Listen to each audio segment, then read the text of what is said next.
Con la vuelta a la democracia, se dio un auge del rock en los jóvenes que no se identificaban con el canto popular.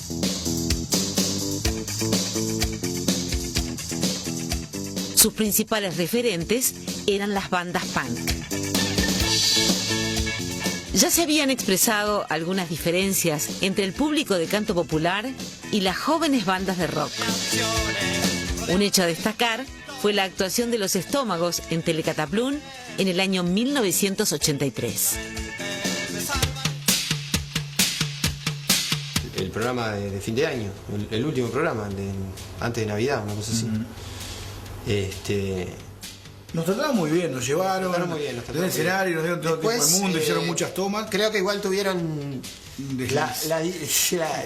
después que tenían todo, tuvieron la disyuntiva de si se identificaban o no y decidieron no identificarse con nosotros, o sea, dejarnos aparte como que éramos de la imaginación bizarra de los personajes de Nápoles. Y en realidad, para muchísima gente joven, eso fue lo más grande que había visto en la televisión en su vida, ¿no? La Barométrica, que fue cantada en 1983 en la televisión. Y todo el mundo agarró la vuelta, los que pretendieron entenderla, de que era una canción que hablaba sobre la situación del país, que estaba todo podrido, que había olor a mierda, que había que limpiarlo. Estos tipos, mirá vos. Pero fue una canción hecha en joda, nunca quiso decir eso. La gran mayoría no entendió nada, eran unos tipos cantando la canción de la cagada, en la televisión era eso. Claro, pero ahí estuvo la lucidez del Gonchi, nuestro representante, justamente, que nos convenció de que fuera esa la canción. Porque le dijo, bueno, mirá, más allá de que ella no haya sido tu intención, cantar esta canción, esta letra en la televisión en este momento, puede ser algo maravilloso y nos convenció de que tenía que hacer la Barométrica. Vemos otra experiencia novedosa que sus autores la denominaron teatro clip. Hemos conocido a Tabaré Rivero y a Andrea. Y Tabaré, que como que tenía esa idea del indio rockero que tenía dentro y cosas por el estilo, entonces le dijimos, bueno, vengan acá y hagan lo que quieran. El Cuarteto de Nos nos llama para actuar en el teatro clip, que eran sus espectáculos, y que apareciéramos Andrea Davidovich y yo, que éramos actores, y ellos nos conocían del teatro circular y de otros ámbitos, representando la canción. Teníamos unas cosas en la espalda, unos palitos con unos alambres. Éramos nosotros. Claro. Y entonces venía Andrea y Tabaré y colgaban ropa ahí a secarse. Si bien lo habían hecho, Buscagli había hecho mucho de eso, con sus mojos y todo eso, con sus musicaciones, claro.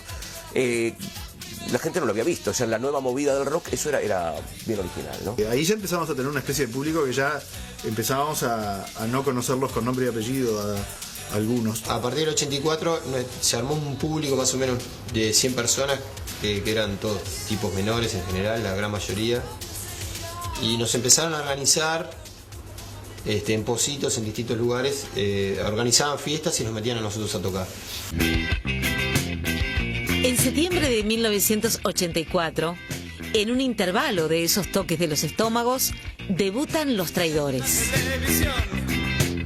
Las noticias nacionales comunicaban a la población que se cuidara de los criminales, que cerraran puertas y ventanas con cadenas y candados, que pusieran milicos vigilantes y sus ahorros bien guardados. Nosotros 4 nos habíamos quedado afuera porque no teníamos plata para la entrada. Los amigos que entraron presionaron a Gabriel y a los demás para que nos hicieran subir a tocar unos temas. Y cruzamos la calle, estaba Juan con Víctor, el Pato y el Pompón. Nos pusimos a hablar, che, ¿se puede tocar? Sí, ¿cómo no? Y ahí me acuerdo que se sumó Gabriel y me llamó por la ventana, suban. Fuimos y tocamos ahí espantosamente, no teníamos ni idea. Juan cantó de espalda, pues no sé si tenía vergüenza o qué, el Pato se le caía el bajo, fue bastante caótico todo, pero bueno, fue el debut de Los Traidores como traidores.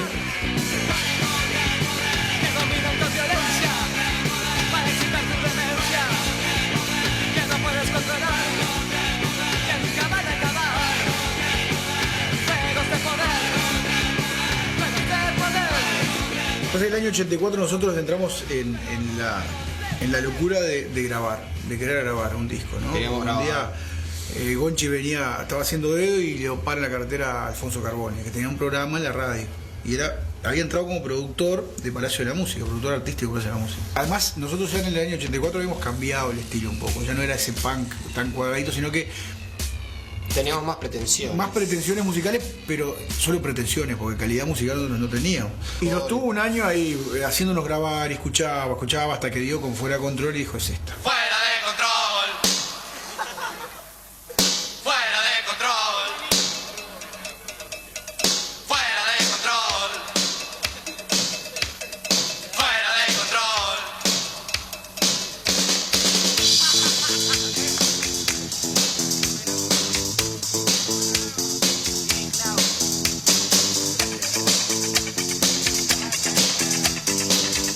Cuando cae el disco de Palacio de la Música estaba mal impreso, estaba todo mal, no salió.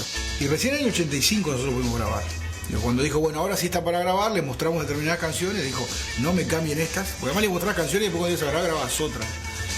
Porque ya no te gustaban, estabas en esa cosa, no entendías mucho.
Un disco rarísimo, creo que nunca nadie hizo algo así, al menos acá. No te hablo de Uruguay, te hablo de Sudamérica. En América nadie hizo un disco de ese tipo, creo que hasta ahora. Es un disco raro, yo hoy cada tanto lo escucho y digo, la mierda, ¿qué hicimos de acá? Pues hasta suena bien el disco. Quedó como disco de culto ese, ¿no? El disco de Los Estómagos es claramente como un mojón, porque ningún disco anterior de lo que había editado acá en el Uruguay se le parecía, ni siquiera a los del rock predictadura. Dicho por muchos periodistas argentinos que hemos tenido la oportunidad de conocer en todos estos años, que tienen ese disco, lo tienen como referencia inclusive. Hoy va mucho más acompasado a lo que era el espíritu de los uruguayos, de los uruguayos que somos y que a la larga terminamos siendo todos, o sea, medios bajón todos, ¿no? Quieren degradarme. En 1985, músicos de la generación anterior, como Carlos da Silveira y Fernando Cabrera, organizan recitales con las bandas jóvenes. Podemos destacar el ciclo ¿Y ahora qué?, en el Teatro del Anglo.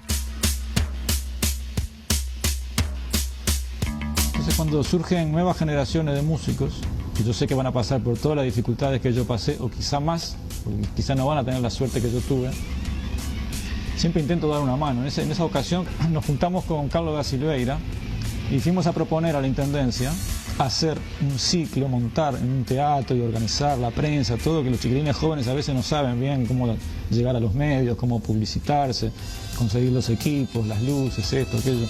Principalmente Cabrera y da Silveira nos dio una mano enorme a un montón de gente que éramos nuevos y que en realidad una pavada como ir a conseguir un teatro para hacer una actuación, o saber, bueno, mirá, hay un programa de radio donde podés mandar un comunicado de prensa. Digo, eso era todo nuevo y era como un universo desconocido. Otro elemento importante en el que se apoyaron las bandas fue la emisora El Dorado FM, surgida en 1984, con Carlos Dumpierres como director de programación. Planificó eso y planificó todo, planificó reconstruir todos los años que nos habíamos perdido de música en el mundo. Entonces, trajo a los Clash, trajo a los Sex Pistols, trajo toda la movida punk española, trajo el reggae, trajo a Bob Marley. Vos te pones a repasar, digo, antes del Dorado no se pasaba esa música en el Uruguay. Entonces, es un trabajo cultural espeluznante. No había una radio destinada a eso. Apareció una radio que, ya te digo, es un fenómeno único porque se sintonizaba de las 7 de la mañana a la 1 de la mañana que cerraba. O sea, estaba primera en todo el horario. Cuando surge el Dorado es la cuarta radio de 3 que ya tenían años colgadas ahí. El Grupo Cero, en sus inicios, pasó por experiencias curiosas. Una de sus primeras actuaciones fue en el Festival de Canto Popular de La Paz, en donde su propuesta no fue aceptada por parte del público. Bueno, tuvimos la reacción rara del público, que no fue una reacción buena hacia nosotros porque hacíamos rock. Y bueno, tuvimos un problemita ahí de lío de piñas y golpe de puño.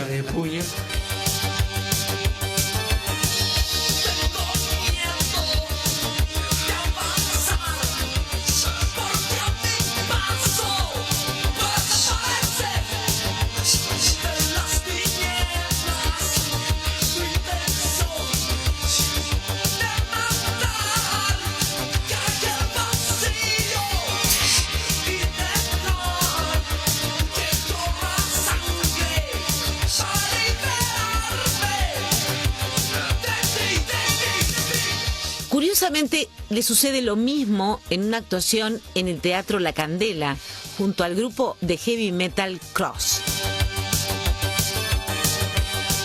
Y bueno, subimos al escenario y prácticamente nos gritaban de todo, ¿viste? Porque éramos, no sé, punks, o sea, cualquier cosa. Veían que éramos diferentes a ellos y ya. También era como una manera de reafirmar tu identidad. Yo soy heavy, entonces soy distinto de aquellos que son punk. Y de repente se suben al escenario 4 tipos con los pelos con gel parados, ropa de colores. Un tipo, Eduardo, que era el que tocaba los teclados, con una calza a cuadros. Y entonces para el esquema del heavy eso es una cosa espantosa. Y pudimos tocar gracias al amigo Varo, ¿no? Sí. Varo, que tocaba en Ácido en aquellos tiempos, sí, que era una banda de metal también. Bueno, Varo fue el mediador entre las hordas del metal.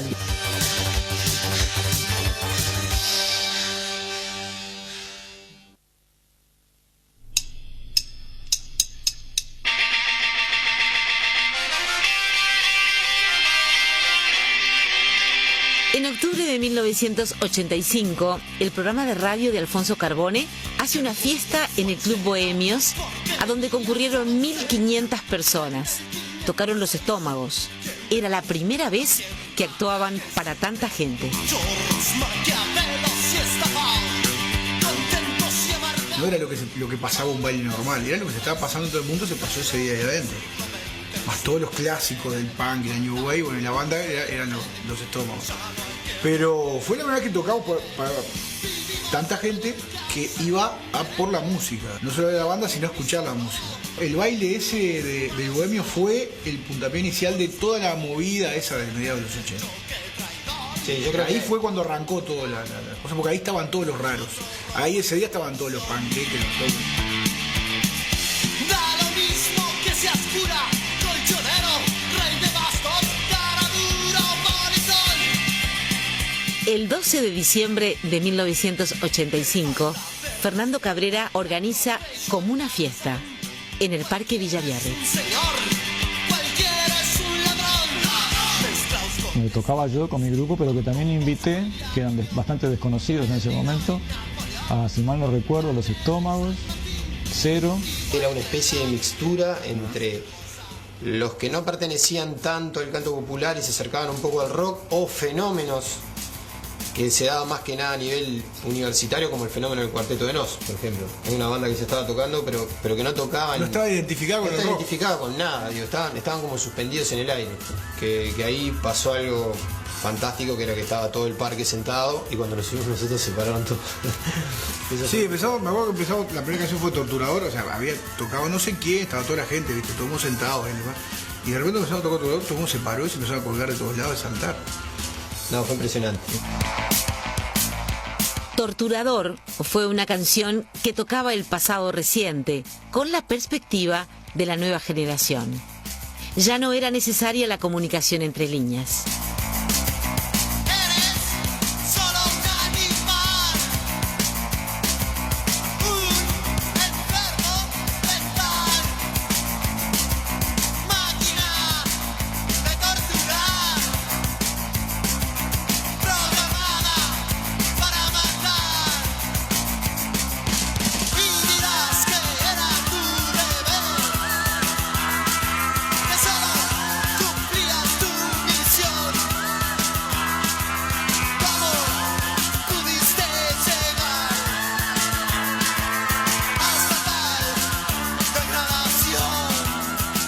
Yo no hago rock, pero sí tengo influencia del rock. Mientras que todos estos muchachos y estos grupos, hoy en día es más fuerte que nunca, hacen rock. O sea, se dedican al rock, eligen ese género y se montan a él y ahí se quedan para toda la vida. Yo nunca tuve esa actitud porque siempre detesté pertenecer a un género o a un estilo. Toda mi vida he usado instrumentos y ciertos códigos de lenguaje del rock. Pero eso no es rock, yo no hago rock. Había gente agazapada, al oscuro de los vinos se iban cubriendo de la cara. El 25 de diciembre se cierra el año con un espectáculo en el Teatro de Verano. Se presenta el disco Graffiti, el cual contenía una recopilación de bandas de rock del momento.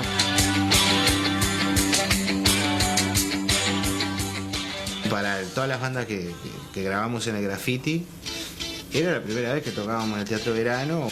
O sea, de la nada, del barrio, de las fiestas para los borrachos amigos, pasar a un Teatro de Verano rebosante de gente y que todo el mundo supiera tus canciones y te diera para adelante fue increíble. Vidas en blanco y negro, vidas que no son nada, película y fantasías, identidad revelada, luces que juegan solas, luces que no alumbran, que solo apuntan y acusan para que los descubran. Solo fotografías en las calles de todos los días. Solo fotografías de vidas que no son nada, que no son vidas. Lugares donde nadie antes ha puesto sinceridad. Tocados con guantes. Lugares en la oscuridad. O sea, nosotros quedamos así, maravillados, extrañadísimos. Pero salir al escenario y ver que es una pared de gente de frente tuyo que vos tenés que tocar, a mí se me aflojó todo. O sea, en medio de toda aquella cosa trascendental y no sé qué, un tipo que salía gritando quiero puré, era algo bastante que iba a contrapelo de todo, ¿no?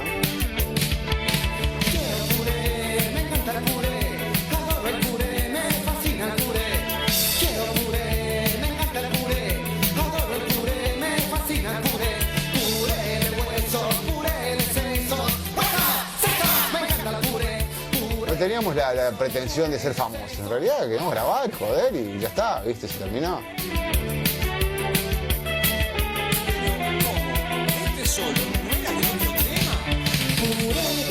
Se comenzó a generar una movida de bandas de rock. Nos íbamos a ver entre nosotros las bandas, eso sí. Indirectamente se apoyaban entre sí, pero no, sin quererlo. Todos esos primeros discos se grabaron con los mismos instrumentos, todo el mundo se prestaba las cosas. Era como que, bueno, vos tenés un cambio político, un cambio, entonces la estética naturalmente se va a dar algún tipo de cambio.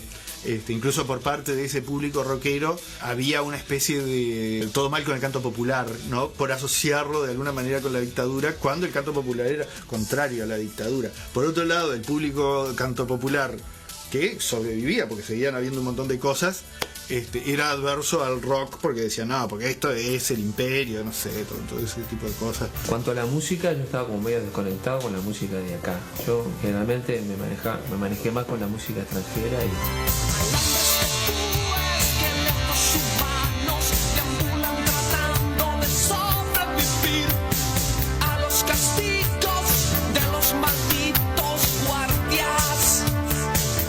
La gente del canto popular se había quedado en aquello de ahora vamos a interpretar un tema, un contexto de tal persona musicalizado por tal. Jamás diría música y letra, era todo mucho más armado y era aburrido, ¿verdad?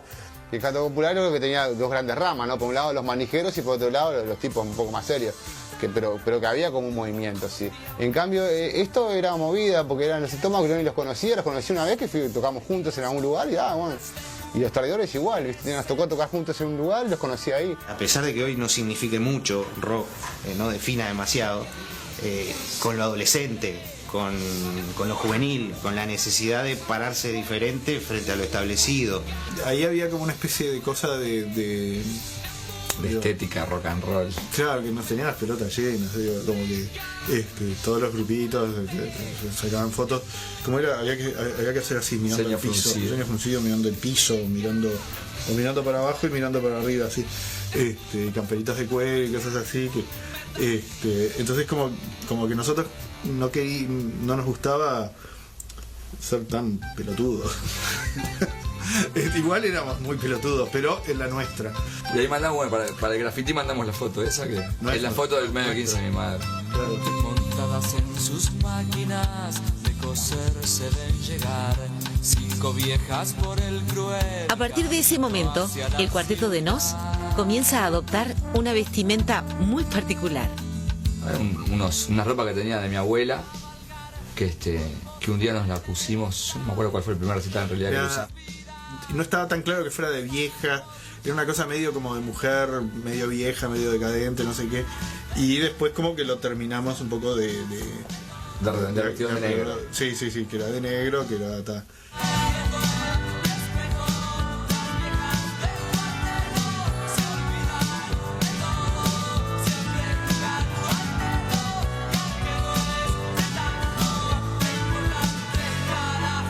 No se puede decir que seamos gente que no hayamos buscado escandalizar, pero por otro lado creo que era una entre tantas cosas de lo que hacíamos.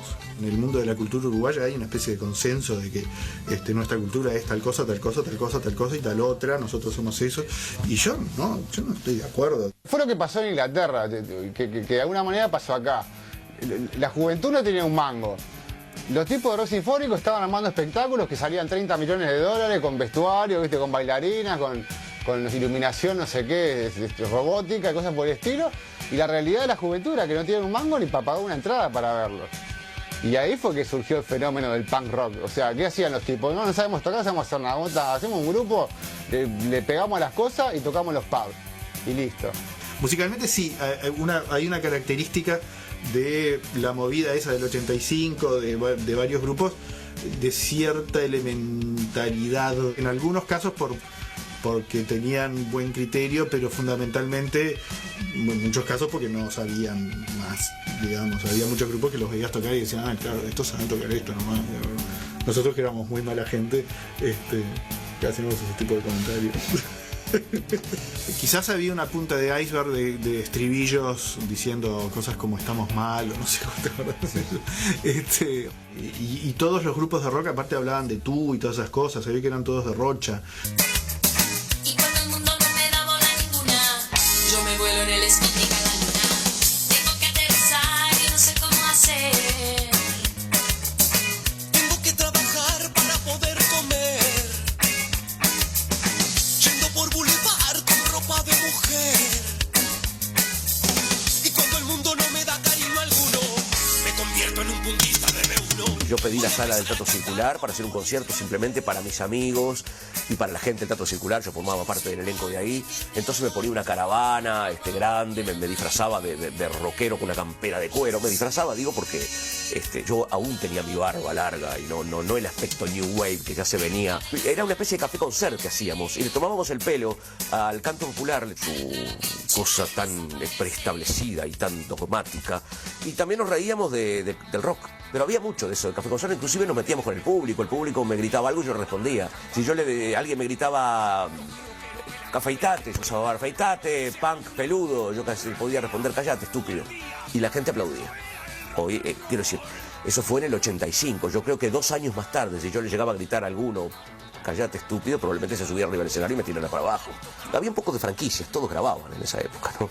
Y un día le llevamos a Carbone y bueno, dijo, bien, graben, total, grababan todos.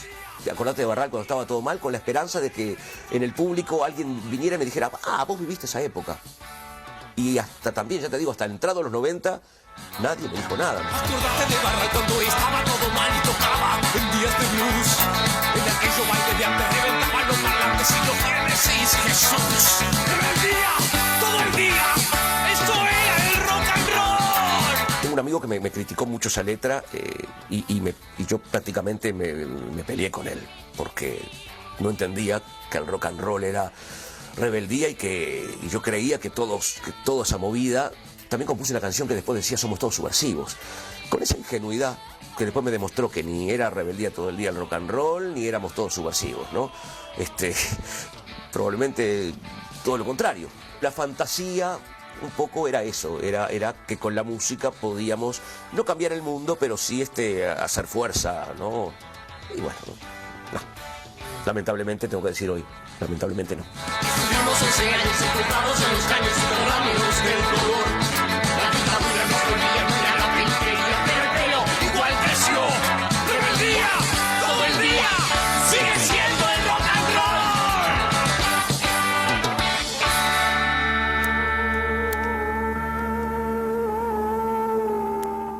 Yo creo que fue una necesidad de expresión. Yo creo que éramos todos los jóvenes que veníamos de la prensada que fue la dictadura. Que veníamos de ahí y capaz que era un poco salir y decir, bueno, vamos a ver hasta qué punto hay tanta libertad, hasta qué punto... Bueno, a ver cómo es esto de la democracia, ¿no? Un poco a forzar el límite, a ver, bueno, ¿es cierto esto? ¿Ahora podemos hacer lo que queremos o no? Creo que era un poco eso. Pero creo que es una necesidad vital de cada uno. No un movimiento que surgió, bueno, ahora vamos a ver, ¿entendés? Como una masa o como una cosa coordinada. Fue algo espontáneo. Por eso me gusta más llamarlo movida que de rock uruguayo que movimiento de rock uruguayo, porque creo que un movimiento implica otras cosas. Dame tu teléfono, dame tu credencial y tu carnet de socia.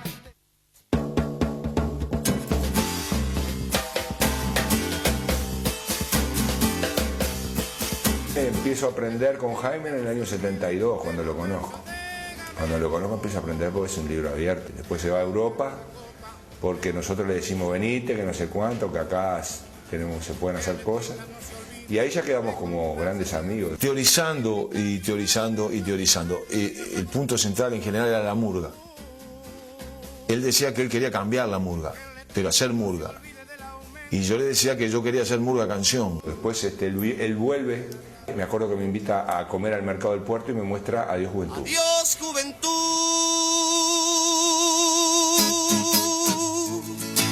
no puedo esconder las canas. Adiós Juventud, las ganas de volver a salir a marcha camión, a grapa y limón. Me queda un verso por decir antes de partir. Adiós corazón, adiós carnaval.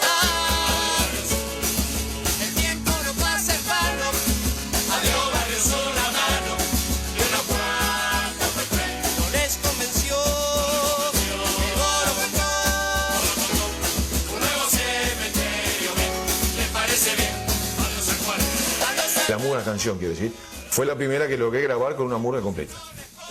Efectivamente, y fue el primer, se puede decir, éxito popular que tuve, ya que lo tomó el programa Telecataplum para hacer por las calles de Montevideo. que era muy visto. Mostraban las cosas absurdas que filmaban por las calles de Montevideo, y estaba el tema de fondo constantemente. Y bueno, siempre son las 4, el disco en el que está incluido Adiós Juventud fue el primer disco mío que alcanzó el disco de oro. Son pocas la gente con las cuales puedo crear sabiendo que el otro me va a decir esto no, esto es mejor, y yo poderlo discutir en un plano de igualdad. Me pasa con mis hijos, me pasa con Jaime, me pasa con poca gente. Con el Choncho Lazaró me pasaba muchísimo, porque Washington Canario Luna sería una pieza fundamental en la renovación de lo que podemos llamar murga canción. Se acerca a la murga Falta y Resto, con la cual Jaime Ross trabaja sus canciones. Canario vino a la murga por una bicicleta que le pudimos conseguir en el centro eléctrico en aquella época, para el hijo, para Reyes, porque él iba a salir en Araca y bueno, no le habían podido conseguir la bicicleta y se la consiguió Ovidio con un muchacho de La Falta, con el Pepo Medina, y vino a cantar La Falta. En los músicos populares que van tomando elementos de la murga, se va tomando elementos diversos, incluso la forma de cantar, la forma coral de cantar, que es una forma diferente de la del coro liceal, digamos, pero con una emisión de coro liceal, que es lo que se da, por ejemplo, en los coros de las canciones de Jaime Ross, que de haber sido de otra manera hubieran sido probablemente rechazadas. Hasta que Jaime asume el riesgo máximo de hacer una canción para esa emisión, que es Brindis por Pierrot, y logra en ese momento romper la barrera plenamente por el riesgo que asume, quizás, y logra una adhesión multitudinaria para esa canción, que pasa a ser mayor éxito de muchos años en la música popular uruguaya. Bueno, Canario.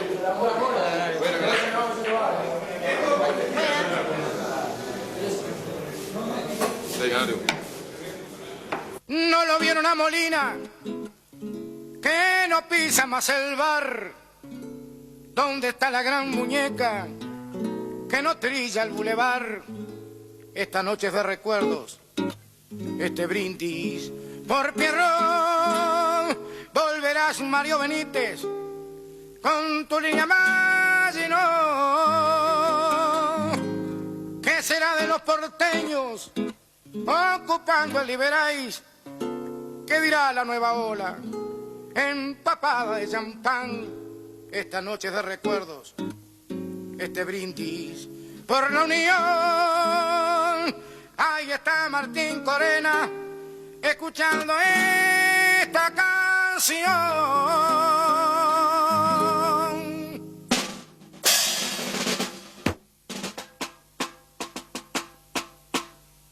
Me voy como se han ido tanto, que el recuerdo disfrazado de santo y su historia se ha vuelto ilusión.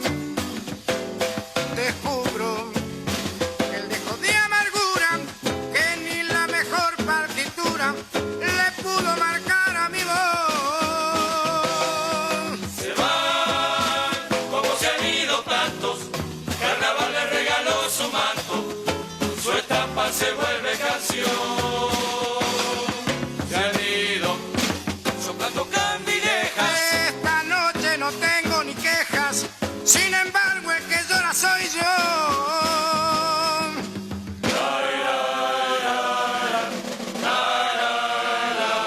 No se acuerdan de la bruta, con pianito en su lugar. No me olvido más de Ñato, imitando a Don Omar. Esta noche de recuerdo, este brindis por Pierrot. Quedan pocos sabaleros aguantando el mostrador. Te estoy viendo a vos, Benítez, en la página del ring. Ni que hablar de un Picho López recostado en un casín. Esta noche de recuerdos, este brindis por Selmar. No lo vieron a Molina, que no pisa más el bar. Me voy. Para mí era una cosa lógica.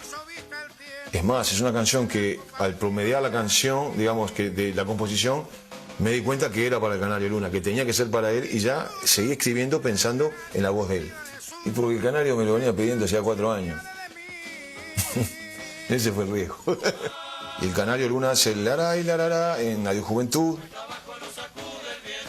En los futuros humoristas mete los bocadillos. Hay tradiciones que están más muertas que un faraón. Pero él siempre venía diciendo, la canción para mí, ¿para cuándo? Y él, con muchísimo respeto para todos sus colegas, él era el uno. Y de los que yo conocí cantando, que yo conocí en vida, yo de adulto, no de niño. Porque yo escuché cantar a Molina de chico. Yo cuando escuché cantar al Canario dije, no se puede cantar murga tan bien como canta este tipo, aparte con tanto buen gusto. Porque él mete 1000 piques y gambetas y la lleva, la pelota la masa, la trae. Y todas las inflexiones que hace tienen buen gusto. Y son increíblemente murgueras. Cuando digo eso me refiero a las murgas que yo escuché cuando era niño. Le ha tocado pasarse la vida a solas con su corazón.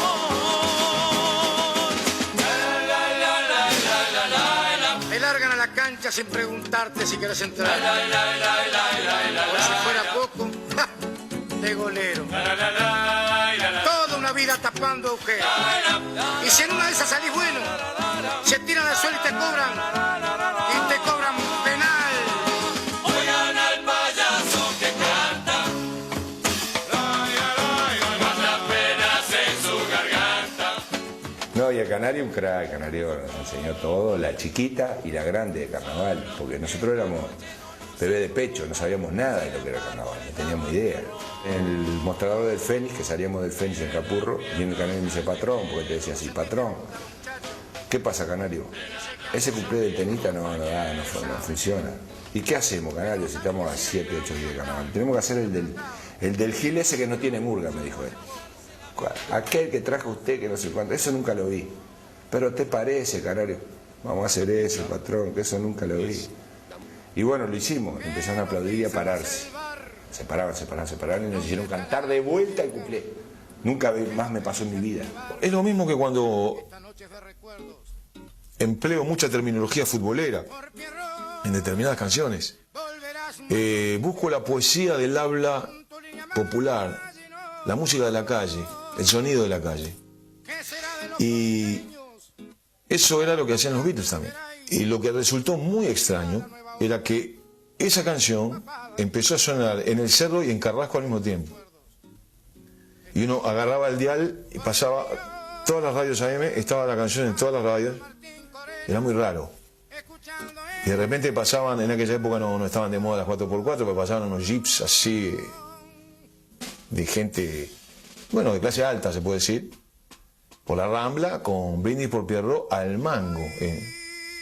Entonces fue muy raro. Y muchas veces hablando de canción política o de compromiso social o de esto, o sea, se ha hablado tanto de eso y bueno, es un tema muy polémico con respecto a qué es lo correcto o qué es qué. Alguna vez dije que yo creía que compromiso social era hacer sonar a la voz del pueblo, pero del pueblo más marginal me estoy refiriendo. Hacerla sonar por todas las radios del país. Es decir, que un tipo como el Canario Luna cantara Brindis por Pierrot, a pesar de que el único toque político es este Brindis por Selmar, que tiene la letra, lo demás no. De por sí, bueno, no era arriesgado, la canción daba para eso, estaba, digo, pero lo que sí significó fue algo, un cambio. O sea, la supuesta identidad uruguaya que pertenecía solamente a la clase baja, llegó a la clase media y llegó a la clase alta. A través de toda esta sucesión de canciones, no solamente mías, sino de otros colegas. Ahora, Brindis por Pierrot en aquel momento fue como un campanazo. López, recostado en un casino, esta noche de recuerdos. Hay ciertas cosas que son obvias, pero recién después de mencionadas, forman parte de un acervo sobre el cual uno puede trabajar. Hay pocos productos que logran sentido popular, altura artística. El Uruguay no es el mismo después de Brindis por Pierrot.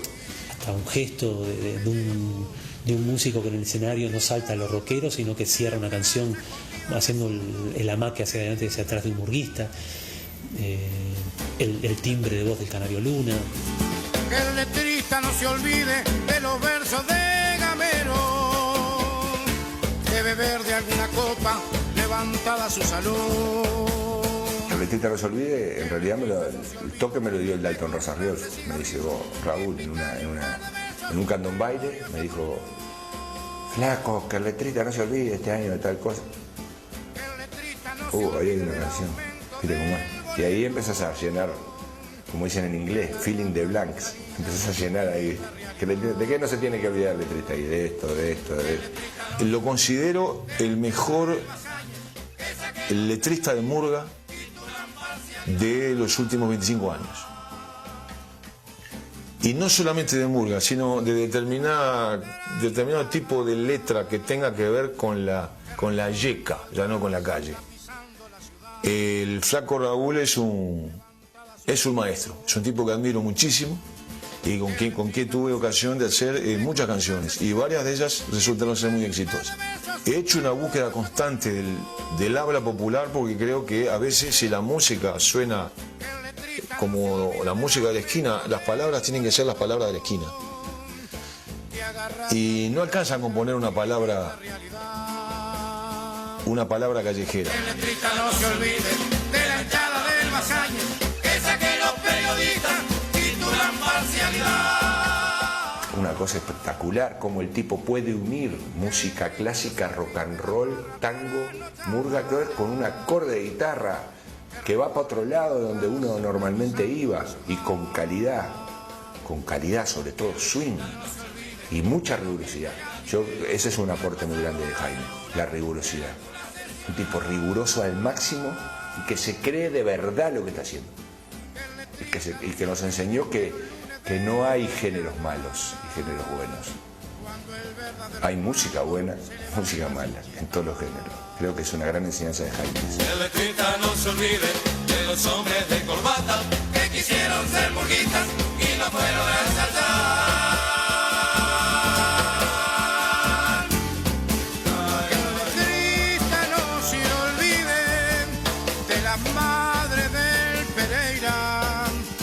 Recuerden la tristeza de los locos de Millán. La emisión particular del Canario Luna, que rescata la vieja tradición murguística, logró llegar a un público masivo con Brindis por Pierrot. Éxito que aumentó al llegar la publicidad El Grito del Canilla.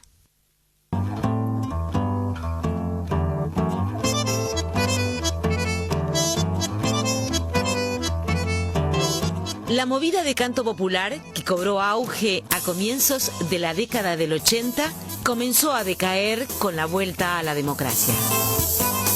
Ya la gente empezó a tener sus actividades, sus preocupaciones, empezó a trabajar más directamente de lleno en los sindicatos, en un montón de cosas que no había podido ejercer hasta ahora. Entonces ya no le resultó tan interesante ir a ver a Rumbo de repente, ¿no? Una gran cantidad de público que iba a ver al fenómeno de la época, que era 10 números de distintos pelos musicales y como una cosa normal que está obviamente vinculada a lo político.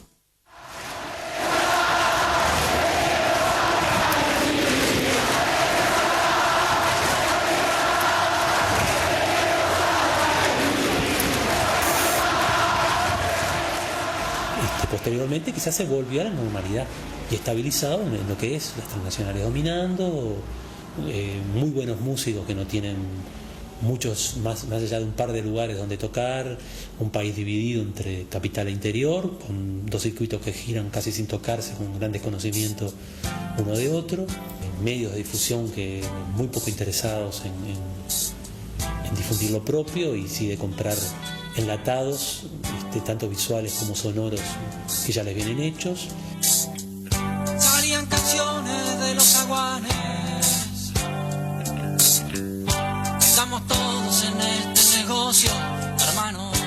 enorme cantidad de integrantes del canto popular con variado éxito en la dictadura, desaparecieron después de la dictadura, porque al desaparecer el compromiso político del público y empezar a importar la calidad, desaparecieron. Se produjo un arribismo, sobre todo en el año 83 y 84, por parte de malos músicos que se colaban en el asunto para ver si ligaban algunos pesos, y que eran en general los que más gritaban palabras que hicieran arrancar aplausos. Consignas y palabras mágicas, amanecer, luz, sol, no sé qué y no sé cuánto, y libertad, y tan, bravo.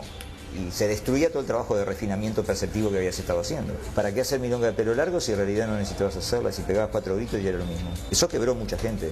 Muchos apostaron justamente a la canción compuesta para ese tiempo, para el tiempo en dictadura, y no se aprontaron para los otros tiempos, para el tiempo en democracia. Es decir, bueno, voy a ver a la Bernard Carrero porque me gusta la Bernard Carrero, no por lo que dicen, sino por su valor artístico. Y es lo que luchó mucha gente, de no quedarse solo en la canción panfletaria y en la canción con desechable de 2 o 3 palabras para el momento, y seguir trabajando la guitarra, las voces, la poesía. La censura es un velo que a veces te permite esconder la falta de talento. Cuando vos no tenés censura, ese velo no existe.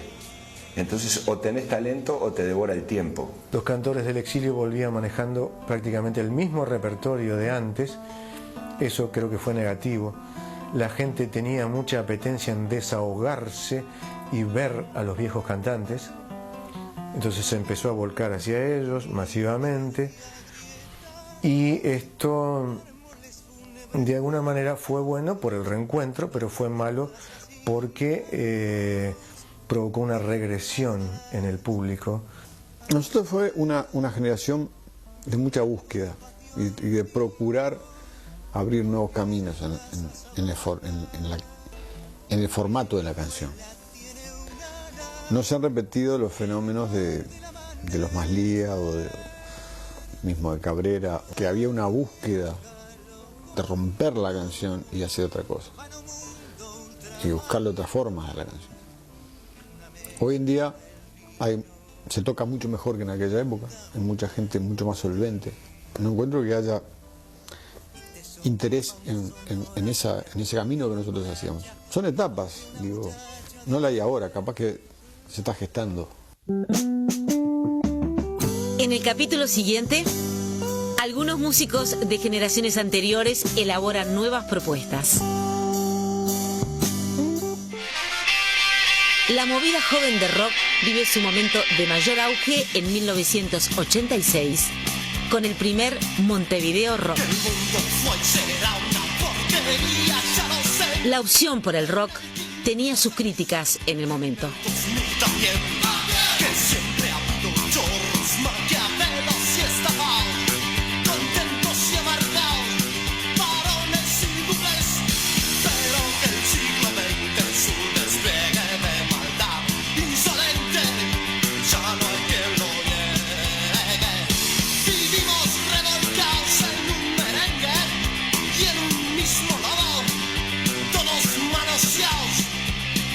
Resulta que es lo mismo ser derecho que traidor, ignorante, sabio, yo,